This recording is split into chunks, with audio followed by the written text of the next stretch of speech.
Okay, good day, good day, good day to every one of us. This is me. I am back. Welcome to my FB page and YouTube channel. Ini inyong lingkod si Pastor Armando Espontiro ay nagbabalik. Luzon, Visayas and Mindanao. Shout out sa tanan ng mga covenanted pastors, covenanted churches. Welcome kang tanan sa ato ang FB page karon o mga kapadayon na usab ta sa ato ang programa The Gospel of the Kingdom. O sa dili pa ko mo umpisa sa tuang programa, ako diay pangumusta og akong ipaabot ang condolence no sa akong amigo usab nga pastor. Pastor kini sa Libungan og ikuha na siya sa Ginoo no. Igsuon ni Pastor Buenaventura Licaros og pastor condolence da sa imo naot nga safety travel kamo karong Martes sa imong pagbiyahe og sa tanan nga mga hurulan og likaros akong ipaabot ang ako ang mga ining gitawag nga pahinubo no og subo magita kung adunay usa sa tuwa nga kuhaon sama sa kuang pamilya nga gikuha na pag-una ang ako nga bunso og nining punto ano na gitay mga kasubanan tungod kay naa pamantan ni ining lawas nga kini gitawag nga tawhanon nga pagbati og tawhanon nga sitwasyon.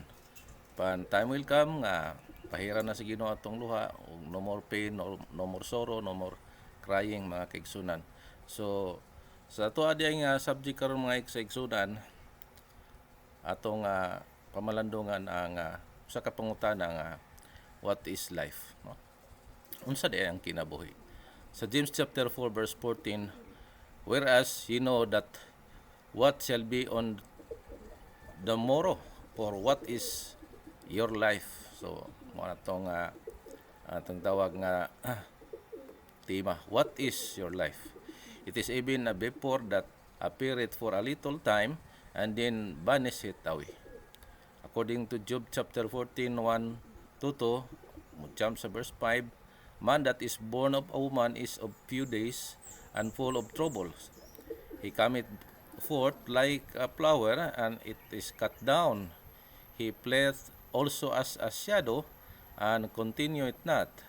Verse 5, seeing his days are determined, the number of his months are with thee, thou hast appointed his bounds that he cannot pass. Laygon ang pulong sa Ginoo mga kaigsunan natong nabasa sa Planduga sa James 4 and Job chapter 14 nga atong kinabuhi sama ra do ako ni sa alisngaw sama sa bulak o sama sa kanang gitawag nga anino shadow o mga kaigsunan dili gyud kayo di gyud nato mahibalan kung pila ta ka tuig diri pila ka bulan no? So naara gyud sa Ginoo matud pa sa Job chapter 4 verse 5 nga ang Dios nagbutang og utlanan og ang mga the number of his months are with thee. Naa sa kamot sa ato ang Ginoo muna nga usahay makaingon ta nga untimely pa no. Ako ganing anak si Jacob 20 kapin pa gikuha sa Dios, untimely pa kayo. Ako pong amigo nga si Orlik Licaros, untimely pa ta kuhaon pero naaman sa Dios ang masterpiece ato ang kinabuhi muna nga atong pangutanon mga kaigsunan ng atong kinabuhi. Unsa di ang kinabuhi sa tao? No? Dili gyud maglungtad diri sa kalibutan mo na nga what is life? In Greek, zoe. A biblical meaning is God's breath. In Genesis chapter 2 verse 7, and the Lord God formed man of the dust of the earth, of the ground, and breathed into his nostril the breath of life, and man became a living soul. So mao na ang kinabuhi mga kaigsunan. That is a God's breath, no? Gikan kini sa ginhawa sa Dios nga iya kining gihuyop sa tanang buho sa ato ang pagkatao. What is life? They say it is from B to D, from birth to death. But what is between B and D? It is C. So what is a C? It is a choice. So muna mga kaigsunan nga ikaduha nga tubag sa unsa ang kinabuhi mga kaigsunan matud pa dinhi sa biblical Genesis 2:7 meaning God's breath, no? So gihoypan sa Dios tanang buo, no? The nostril, breath into his nostril and the breath of life. So ikaduha usab nga logic sa what is life, they say it's from B, meaning birth, gikan sa pag himugso na to, gikan sa tabuang kan sa tong inahan, to D, o kanang gitawag nga birth to death, no? Hantod nga mamatay kita. But what is between B and D? It's a C. Unsa ning C? So what is C? It is a choice. Our life is a matter of choices. Live well and it will never go wrong. Muna mga kigsunan, life is just like a vapor. Verse 14 sa James 4, ang kinabuhi sama sa bulak, no? Mo kuan siya mo buswak og malaya dayon ug sama pud sa kining gitawag nga inalisngaw mga kaigsunan. Muna nga dili kita kabalo, no? Muna nga samtang naata diri sa kalibutan, kita gaanta sa Ginoo og load anli na, so ato gini siyang gamiton, no? Aron nga sa ingon niya na kuhaon na sa Ginoo ang atong hinulaman nga kinabuhi. So sama kang Pablo nga I finish my course. Sama pud kang Kristo, it is finished. Muna mga kaigsunan. Og ayaw i-allow nga makuhaon ta nga adunay unfinished business. Dapat nga wala gyud nabilin, no? Die empty and nothing less. Dapat unsa ang potentiality diha sa imuhang pagkatao, imo ginang ato gining i-share ug ato ning himuon samtang buhi patakay aron nga ang minteryo ma-disappoint, no? You must disappoint the graveyard. Una ikasagaran nako nga wali when it comes of kining gitawag nga pangutana ta unsang kinabuhi. So nadiri ang comparison mga kaigsunan sa life in present and life in future, no? There is a presente sa Salmo 90 verse 10, 70 hangtod sa 80 lang ang lifespan nato. So you cannot deny the fact nga ang Bible na nagsulti, so ato nagyapon ng na-hands-on karon ug ato nang nasaksihan nga ang kinabuhi sa tao nagkamubo ug naay bracket from 70 to 80 na lang, ug mo na expiry date nato. Pero sa in the future, Romans 6:23, adunay everlasting life, no? Kung wala ka tinanga nga naa ka sa kalibutan, imong gitubag ang 5 ka pangutana, asa ka gikan, unsay imong trabaho sa kalibutan, o unsay kinsay asa po ka padulong pauli. So mao mong gunay daangay tubago na to samtang naapata diri sa kalibutan. Job chapter 14, 1-2, few days and full of troubles. Yes, tinuod ka na mga igsunan nga samtang buhi pa ta diri sa kalibutan, natawo ta diya sa buangan sa itong inahan nga puno sa tugob sa kasamok o hamubo lang sa mga panuigon. Pero sa Revelation 21 verse 4, no more pain, no more sorrow, no more crying, nor death. Praise the Lord mga kaigsunan, tungod kaya naay giandam sa Ginoo nga kinabuhi sa lain nga bahin nga wala nay mga kasakit o wala nay pagbalata o paghilak. Dinis kalibutan sa atong life in present, walay puloy-anan nga sigurado. So very transient kita mga kaigsunan. Samot na nga mga lagad ta sa Ginoo, very transferable, transient kita kanunay ug walay mga Pinoy-anan nga tarong, no? So pero sa atong Ginoo matud pas John 14:1-3, let not your heart be troubled, you believe in God and believe also in me. Mansyon ang gidala, ang giandam sa Dios, no? Nianhi si Kristo sa kalibutan og nagsaad siya nga kuhaon ta niya og dadon ta dito sa iyang Pinoy-anan. So mo nay pasalig sa Biblia. Diri sa presente nga kinabuhi nato, ang iglesia sa tong Ginoo suffer violence. Mateo 11:12. So wala tay pangalan, wala tay dungog, wala tay anang gitawag nga glory o names, pero ang Biblia nagsulti Revelation 2:27, to rule nation with the rod of iron. Kung ang simbahan matinumanon, in spite sa daghan nga mga criticism, daghan nga mga prejudge, daghan mga paglait ug daghan kaayong mga persecution, pero sa diin nga makapasar ang iglesia sa itong Ginoo, din dia kita nangalagad ug nagpasakop nga open-minded, walay doktrina nga gisalikway, dili gidawat o gi-apply, pa-upgrade, open mind. Kay ang tao nga dili open-minded, sign na og darkness, no? Kanunay nako ning gi-express na ignorance is the sign of darkness, and the darkness is a product of being close-minded. So close-minded ka nga tao, sayang kayo ang mga potentiality nga naa sa imuha. Wala nimo na gi-share og wala ka nagpagamit sa Ginoo. So duha man gud ka klase ang pagkuha sa Ginoo. Kuhaon ka sa Ginoo, kay dili na ka mopuslan sa kalibutan. Otherwise, kuhaon ka sa Ginoo aron dili na ka maka-experience og daghan pa nga mga examination dinhi, o ikuha na sa Ginoo tungod kay wala na ilod, no? So mao na ang mga iha sa Ginoo, no? Dugang pa dinhi sa kalibutan, John 16:2, they shall put you out of the church. So kini nga presente nga kalibutan itong ipuyan na time nga will come nga ang iglesia dili na tatugutan nga magsimba, pero sa in the future, Revelation 21:24,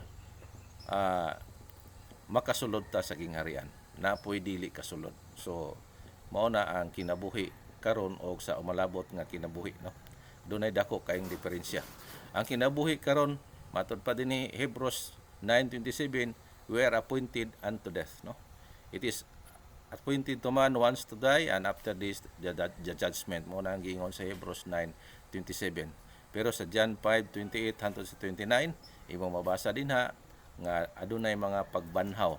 Kung kita namatay sa atong pagkamatinumanon ug nangalagad ta diha sa Ginoo, so banhawon kita diha uban kang Kristo. So mao na ang pasalig sa Biblia. So ang kinabuhi diri nga presente, aduna siya time, no? Life with time, aduna siya time, adunay counting. Pero sa diha sa Ginoo, in the future, life is timeless. Wala na siya orasan, mga kaigsunan.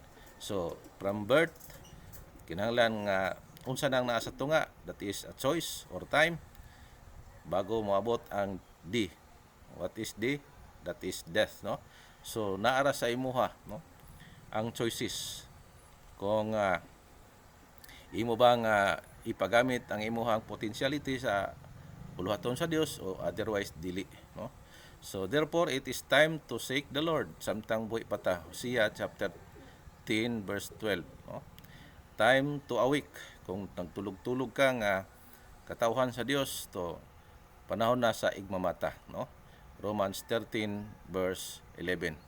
By mostly ang maong potentiality o kanang time, ang imong choices kanunay diha sa pabor sa Dios, nga malipay ang Dios sa atong kinabuhi, o matud pa dinhi redeeming the time while the days are evil, according Ephesians chapter 5 verse 16 and Colossians chapter 4 verse 5. So death in Greek meaning thanatos, meaning separation. So mao na ang atong masaksihan kung unsa ang kahulugan sa kamatayon. Thanatos means separation. So wala na ta diri sa kalibutan, pero nata murag nata sa next nga binyo, no? Murag tag nagpakli og kortina. Wala na ta dinhi sa moong gihimutangan nimo, tuwa na ta sa lahi na pod nga arena sa kinabuhi. Sa katapusan, mga kaigsunan, ang kinabuhi sa tao murag ini siya tubig nga nayabo sa yuta. According to 2 Samuel chapter 14 verse 14, kay kinahanglan kita mamatay og maingon sa tubig nga nahiyabo sa yuta, nga dili na masapupo pag-usab. So di gyud, di na nimo mabalik ang mong tubig nga kung gikan sa balde nayabo. Ni kuhaon sa Dios ang kinabuhi, kundili magahikay hinuon og mga paagi aron kadtong nahimulag dili mahimong usa ka sinalikway gikan kaniya. So pagkanindot kaya ang programa sa Ginoo mga kaigsunan. Ito masabot nga ang kinabuhi sama sa tubig nga nayabo diya sa yuta, dili na mapupo, dili na babalik, no? So walay rewind sa kinabuhi, no? Life is short, don't make it shorter. O ang Dios naghatag og mga pamaagi nga ma-restore pa ta, no? Mao na nga open-minded kita samtang buhi pa ta. Aron kay ang Dios nagisulti siya nga matud pa niya dinhi kun dili magahikay hinuon og mga paagi aron kadtong nahimulag dili mahimong usa ka sinalikway gikan kaniya. So kay lisod man guning giabusuhan nato ang kinabuhi nga hinulaman nato nya. Moabot na ta sa letter D kanang death, no? Nya kuhaon ta nga wala tay nahimo, no? So kay naman ko'y mga tao nga daghan kay sila potentiality o wala nila na gigamit, so ang minteryo mo ay nabulahan, no? So adunay naka-invento na unta og tambal sa COVID nya wa niya kini gi-share, so ang minteryo mo ay nakapahimulos, no?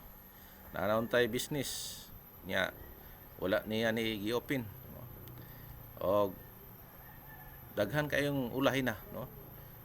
Sa atong masabot ang kinabuhi diri presente sa kalibutan, dapat i-grab ginato ang opportunity, no? Ato gyud nga tumanon ang gisulti sa ato ang Ginoo nga samtang buhi pa ta may paglaom, no? Pero kung mamatay na ora nagtubig nga nayabo sa yuta, dili na gid kini mapupo pa pagbalik. So dili na pwede i-rewind. Kung na-imperno na ka, di na pwede nga ibalik aron di ka ma-imperno. Kung na outer darkness ka, di na pwede nga ibalik ang maong drama o contest aron nga mahawas ka gikan sa outer darkness, no? O na nga wala na i-rewind. So sa di padugay mga kaigsunan, di ko magdugay ton kay taas-taas na kini. So what is life? So naara ang tubag diri mga kaigsunan sa pasahi sa Biblia, from birth to death, og ang naa sa to nga that is your choices. So naara sa imong mga kamot, no? Ang maong gahom sa pagpili kung unsa ang imuha nga ginang gitawag nga padulngan unya, dapat imo na nang matubag samtang buhi pa ka aron nga time will come nga moabot ni si letter D, so death. So mabutang ka sa pinaka-safe nga lugar, no? So mo na mga kaigsunan, ayog kalimti sa pag-subscribe, o kung na-bless man ka sa mga mensahe, so pwede ka nga mag-comment o welcome kanunay sa ato ang FB page o FB channels. So don't forget to like and subscribe. Kini yung ubos nga lagad si Pastor Armando S. Montero ay namilit kaninyo. Salamat. God bless to every one of us.